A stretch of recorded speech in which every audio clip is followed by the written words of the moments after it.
Kumusta? Akong muli ang inyong Ate Lelen and welcome to my channel KR Kitchenomics, kung saan gagawa tayo ng isang classic na merienda na alam kong kayang-kaya nyo rin gawin at kayang-kaya nyo pwedeng inegosyo. Kaya tara guys, simulan na natin. Dito sa ating recipe, gagamit tayo ng 4 cups ng glutinous rice flour na nabili ko sa halagang 45 pesos. Bali, 500 grams ito at meron pa tayong sobrang 2 cups na pwede pa natin magamit for future recipes. Pagkalagay sa isang bowl, ilagay na din natin ang 1 1/2 cup ng brown sugar na nabili ko naman sa halagang 12 pesos. Ilagay na din natin ang half tablespoon ng asin para mabalanse lang ang tamis ng ating recipe. Mix lang natin ang lahat ng dry ingredients bago tayo mag-proceed sa next step.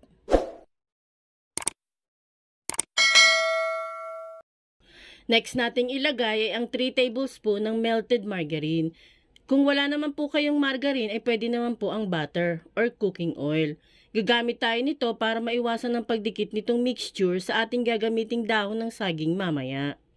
Guys, kung di pa kayo nakasubscribe sa aking channel, please subscribe KR Kitchenomics and don't forget to click the notification bell at pakipindot ang all para lagi kayong updated sa tuwing may bago tayong upload na videos.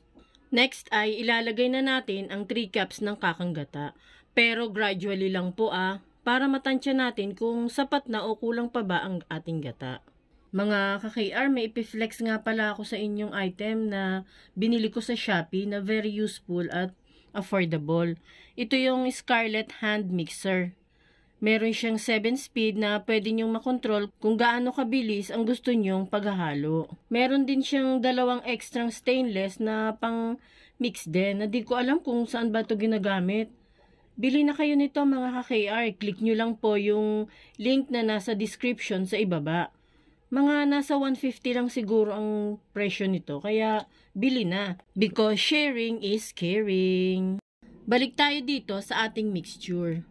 Mix lang natin ang lahat ng ingredients gamit itong Scarlett Hand Mixer. Magdagdag pa tayo ng gata at muli nating haluin. Pero kung wala naman po kayong to, pwede naman po kayong gumamit ng mano-manong paghahalo. Gumamit lang ako nito para mas mapadali ang paghahalo ko. Ulitin ko guys may link po dyan sa description box. Click nyo lang po ang link at madadirect kayo sa Shopee at i-add to cart nyo na lang ito. 150 lang po ang mga yan, mga ka-KR, kaya kayang-kaya ng budget. Kaya bili na kayo. Salamat, Shopee! Ayan, dahil medyo dry pa ang ating mixture, ilalahat na natin ang kakang gata. Then, mix-mix lang natin ulit.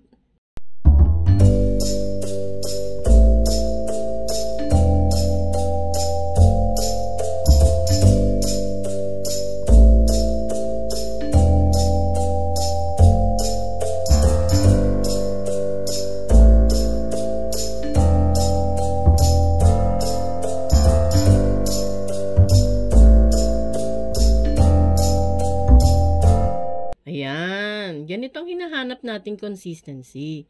Hindi siya malapot at hindi rin naman malabnaw. Yung sakto lang ba?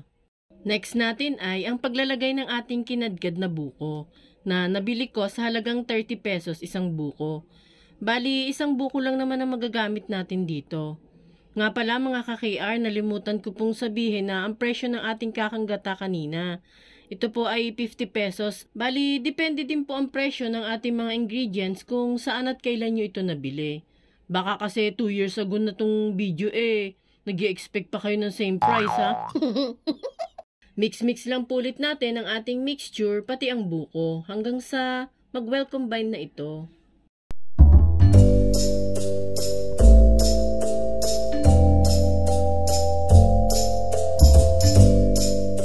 May ipiflex nga po pala ulit ako mga ka-KR na di naman siya related sa ating niluluto. Pero sana po magustuhan nyo. Hello mga ka-KR. Nga pala napapansin nyo ba yung aming bagong wall?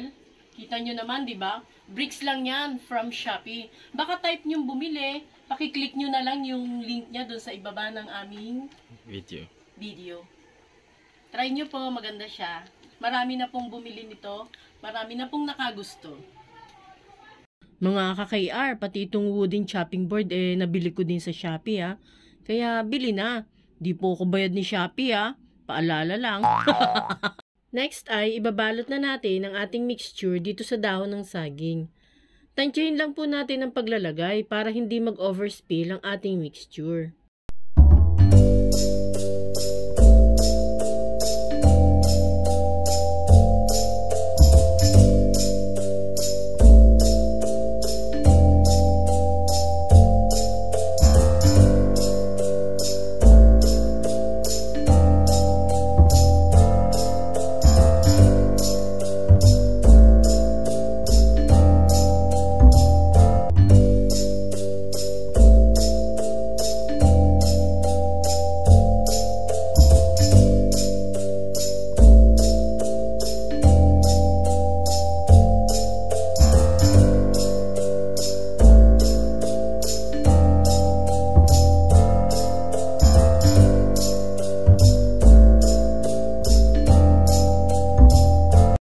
Matapos nating maibalot ang lahat ng mixture sa dahon ng saging, ay ready na natin itong ihawin sa ating grilling pan.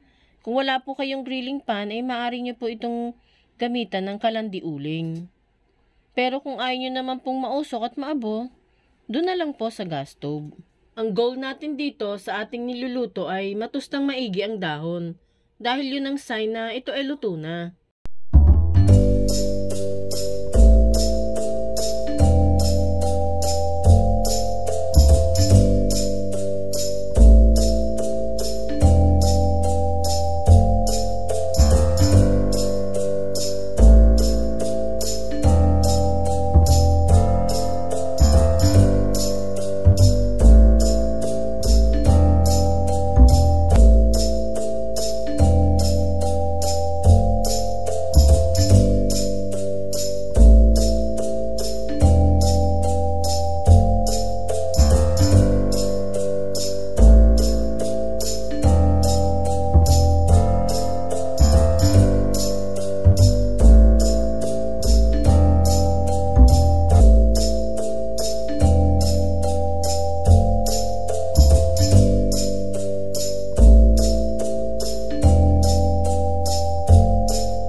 Mapapansin nyo, medyo tostado na ang ating dahon ng saging.